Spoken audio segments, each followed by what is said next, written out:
उपस्थित ब्रह्मचर्य और आसन रे बसी प्रथम सोपान ब्रह्मचर्य आज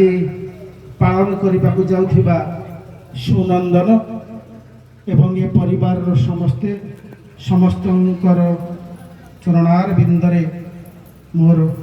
अनेक अनेक शुभेच्छा। जय गुरु समस्तंकर मंगल कुशल पाई परम दयाल रातुल चरण तले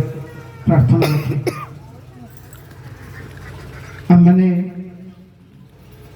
ये पवित्र दिव्य सत्संग उपस्थित अच्छा ठाकुरंकर सबुठार प्रिय यही ब्राह्मण मानू से ठाकुर अधिक मात्रा रे भल पाउतले।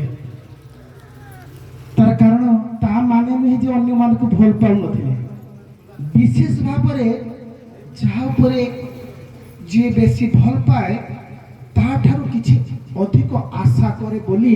ता उपरे भल पाइबाटा श्रद्धाटा थाए। श्री श्री ठाकुर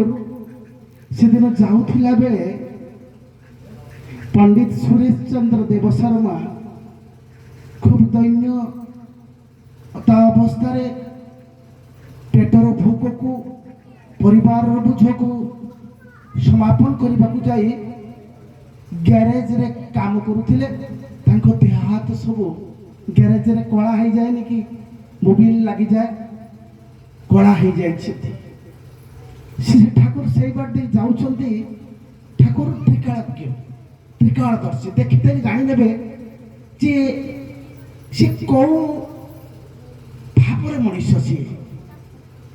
ठाकुर से दिन से सुरेश चंद्र देव शर्मा को आने से गाड़ीर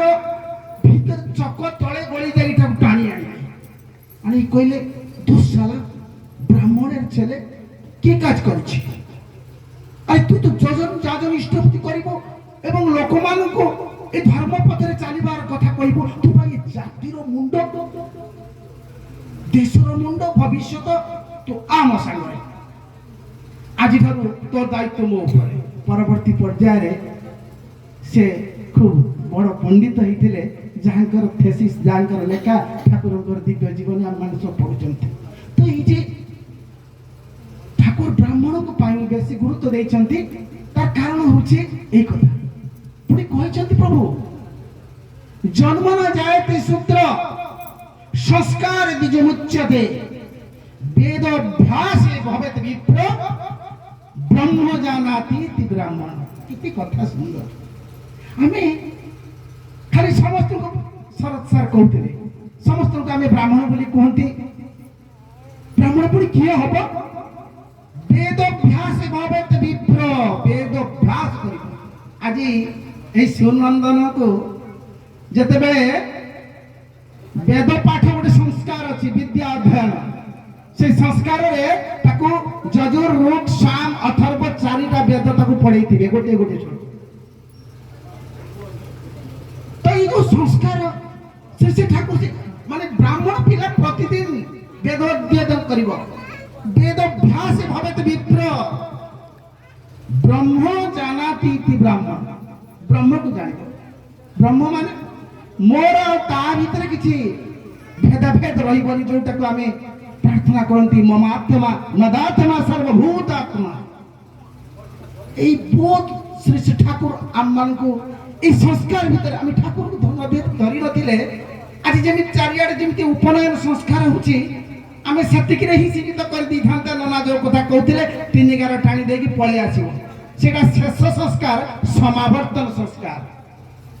ये जो उपनयन संस्कार शेष समावर्तन माने से ब्रह्मचारी हो गला ब्रह्मचर्य व्रत पालन करने को जाऊँगी गुरुकुल को वेद अध्ययन करी से प्रत्यावर्तन करुच्ची स्वगृह को तत्पर आउ दुटा संस्कार अच्छी जोटा कि बागदान एवं विवाह संस्कार तापरे आसीबो